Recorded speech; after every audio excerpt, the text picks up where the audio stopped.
Assalamualaikum warahmatullahi wabarakatuh. Perkenalkan, nama saya Salma Fadila Salsabila NIM 60200121082 kelas C.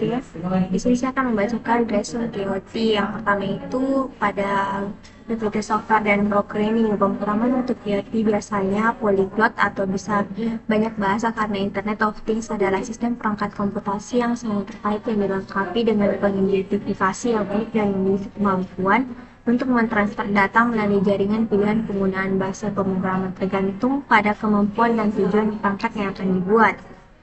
IoT mencakup berbagai perangkat termasuk perangkat edge, gateway, dan server code. Penggunaan bahasa pada perangkat edge misalnya sebaiknya menggunakan bahasa C dan XML karena perangkatnya sangat kecil. Meskipun demikian, tetap bisa menggunakan bahasa yang lain seperti Python. Ada banyak sistem operasi bisnis seperti platform IBM Watson serta platform open source seperti Linux dan RIOT. RIOT adalah sistem operasi yang smart dan mampu menghemat daya dan area sebanyak mungkin untuk perangkat yang digunakan.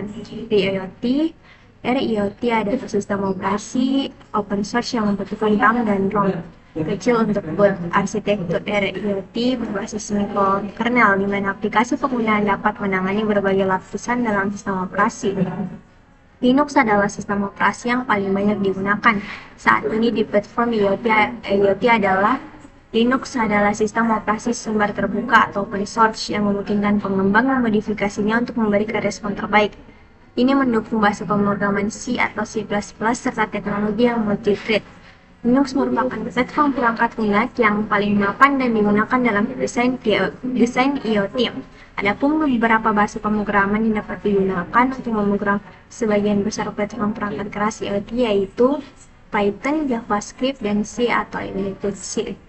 Yang kedua itu saya akan membacakan resume dari PT Networking.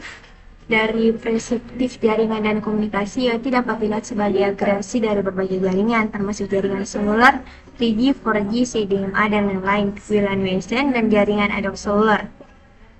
Konektivitas yang mulus adalah persyaratan utama IoT. Kecepatan komunikasi jaringan, keandalan, dan daya tahan koneksi akan memengaruhi pengalaman IoT secara keseluruhan. Protokol IoT dapat diklasifikasikan menjadi tiga kategori. Yang pertama itu ada general purpose protokol seperti IP dan SNMP yang telah ada selama bertahun-tahun dan banyak digunakan untuk mengelola, memantau, mengkonfigurasi perangkat jaringan dan membangun tautan komunikasi.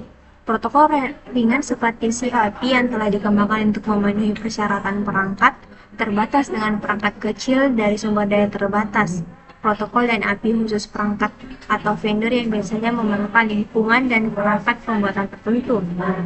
Adapun transport dan application layer memilih protokol yang tepat pada tahap pengembangan dapat menjadi tantangan dan kompleks karena faktor-faktor seperti dukungan di masa mendatang, kemudahan implementasi, dan aksesibilitas universal harus dipertimbangkan.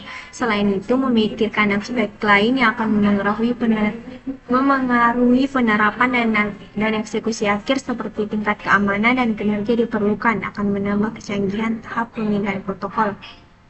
Sekian dari penjelasan singkat saya tentang resume IoT, software dan programming dan networking. Wassalamualaikum warahmatullahi wabarakatuh.